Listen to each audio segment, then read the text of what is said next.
Misteri leak Bali. Benarkah leak itu jahat?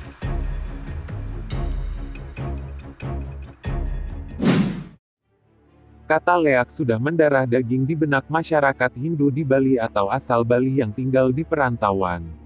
Sebab kata-kata ini sangat sering kita dengar dan membuat bulu kuduk merinding atau hanya sekedar gak berani keluar malam gara-gara kata leak ini. Begitu juga keributan sering terjadi antar tetangga gara-gara seorang nenek di sebelah rumah dituduh bisa ngeleak. Ironisnya lagi yang menyebut si A atau B bisa ngeleak adalah sekelas Balian Sonteng, dan sebangsanya. Bahkan bayi menangis tengah malam, yang mungkin kedinginan atau perut kembung yang tidak diketahui oleh ibunya. Juga tuduhannya pasti amah leak, apalagi kalau yang bilang Balian sakti. Wah, pasti top chair. Leak dalam sudut pandang awam mungkin dipandang sebagai seorang penyihir yang bertransformasi menjadi hantu yang memiliki kekuatan jahat. Tapi menurut orang-orang tua atau teman-teman saya yang katanya pernah melihat makhluk seram ini, bentuknya itu hanya api atau terkadang bisa berubah menjadi hewan. Menurut masyarakat sendiri, leak mudah kita temui di kuburan pada Pemapagan Kajeng Kliwon, H1 sebelum Kajeng Kliwon. Apa yang dicari leak di sana? Benarkah pendapat-pendapat Gugon Tuwon di atas? Sedemikian parahkah? Atau sangat saktikah leak tersebut? Dan kalau saya tanya kepada pembaca semua, pernahkah melihat leak? Atau paling tidak mayat leak, paling yang ada mayat manusia?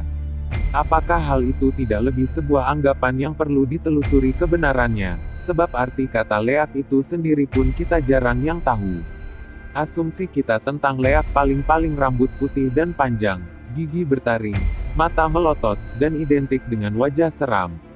Hal inilah yang membuat kita semakin tajam mengkritik leak dengan segala sumpah serapah, atau hanya sekedar berpaling muka bila ketemu dengan orang yang bisa ngeleak. Pada dasarnya ilmu leak adalah ilmu kerohanian yang bertujuan untuk mencari pencerahan lewat aksara suci.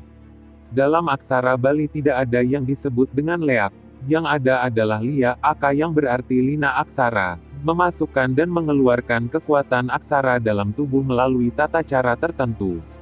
Kekuatan aksara ini disebut pancageni aksara. Siapapun manusia yang mempelajari kerohanian mereka apapun, apabila mencapai puncaknya dia pasti akan mengeluarkan cahaya aura. Cahaya ini bisa keluar melalui 5 pintu indera tubuh: telinga, mata, mulut, ubun-ubun, serta kemaluan. Pada umumnya cahaya itu keluar lewat mata dan mulut, sehingga apabila kita melihat orang ngelekas di kuburan atau tempat sepi, api seolah-olah membakar rambut orang tersebut.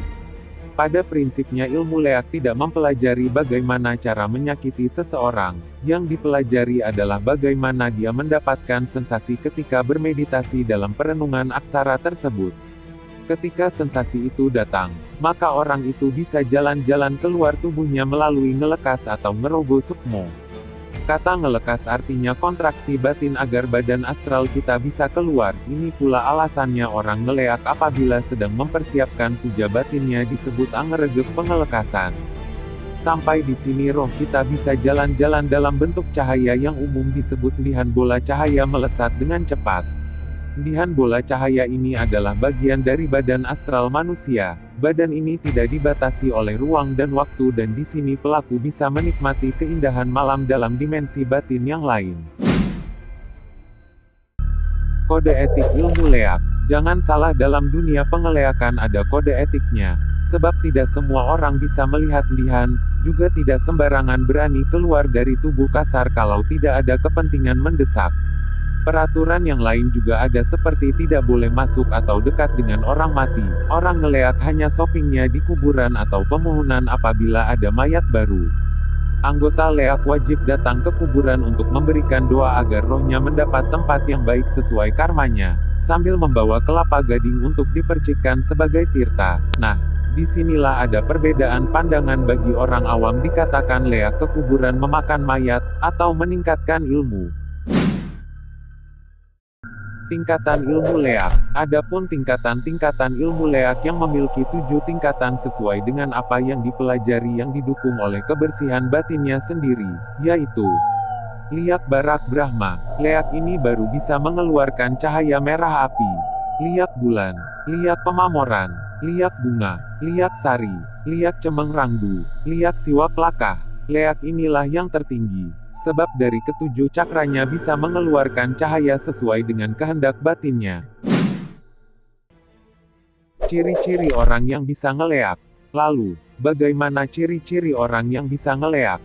Berbicara mengenai ciri-ciri dan tanda-tanda orang bisa ngeleak, pandangan masyarakat yang cenderung tidak masuk akal alias salah kaprah. Sebab kesalahkaprahan ini sering menyebabkan cekcok di masyarakat. Ilmu leak tidak bisa dilihat dari ciri-ciri fisik di zaman ini sudah tidak menjamin. Jangan sampai ada kecurigaan terhadap keluarga atau orang lain, karena hanya dari segi penampilan. Ciri-cirinya hanya bisa dirasakan oleh orang yang belajar.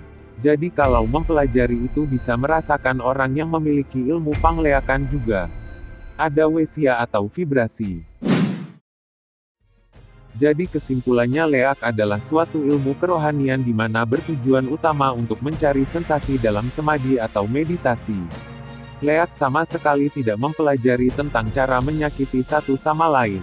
Tapi seiring berjalannya waktu, ilmu leak bertransformasi jadi salah satu cara untuk menyakiti orang lain baik karena iri, marah atau masalah lain.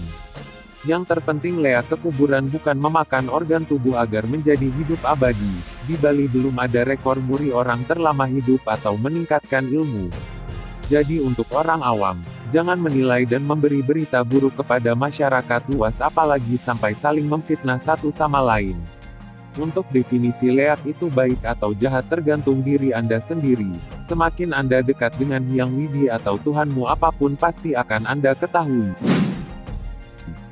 Nah demikian sedikit ulasan tentang leak Bali. Terima kasih sudah menonton dan jangan lupa subscribe dan sampai ketemu di video selanjutnya.